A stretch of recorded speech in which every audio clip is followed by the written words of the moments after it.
Chazak Obaou Rabotai Besarot Tovot, on est le 3 aujourd'hui dans le mois Av, semaine maigre en français, mais on est toujours à la fin de Ben Hametzarim. Et même cette semaine-là, comme Tisha B'Av est dimanche, mais dans le Talmud Ta'anit, il y a un grand débat très connu dans la page 29 entre Rabbi Yochanan et Rabbanan.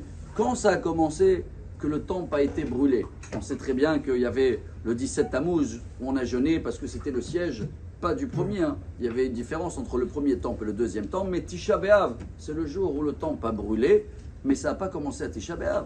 La Gemara elle dit Bashiv'abo, Itzituresh Ba'echal, Bashmini, ça a commencé le 7 Av, ça a continué le 8, et le 9 c'était à fond le feu, et ça a continué encore jusqu'à le 10. Et il y avait un grand débat entre les rabbins. Rabbanan, ils ont dit, le 9, c'est où ils ont mis le feu vraiment dans le Echal et pas seulement dans l'entourage. Donc on va jeûner le 9 Av.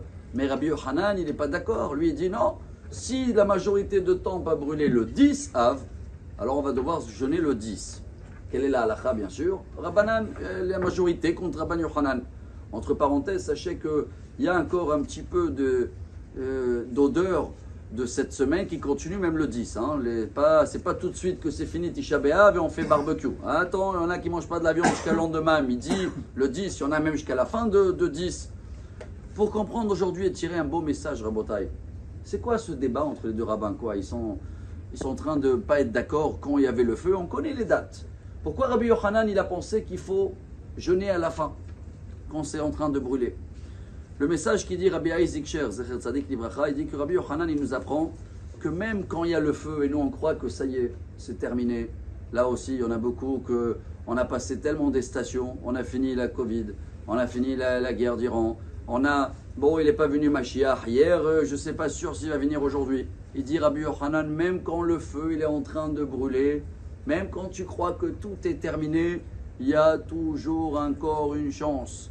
Alors tous les rabbins ils disent oui, c'est pas évident de vivre avec ça, c'est tout en train de brûler, il n'y a plus rien. Alors viens nous on va prendre le jeûne, le début du catastrophe. Atchalata deparanuta.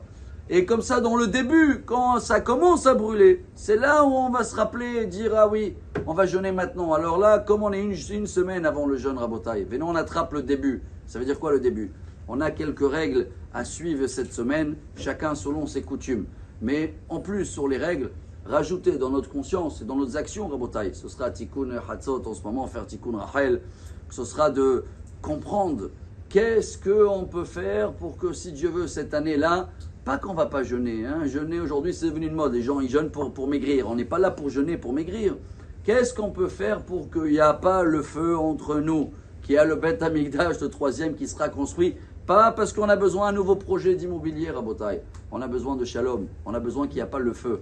Et le feu, il faut l'éteindre avant qu'il s'allume. Parce qu'après Rabbi Yochanan, quand il est allumé, c'est quoi le feu? Je parle marloquette, la colère, la casse. On est semaine sans reproche, Rabotai. Semaine calme, sans feu. Et comme ça, Bezrat Hashem, on va ni besoin, ni devoir jeûner, ni le 7, ni le 8, ni le 9. Excellente journée à tous. Amar Rabbi Elazar, Amar Rabbi Hanina.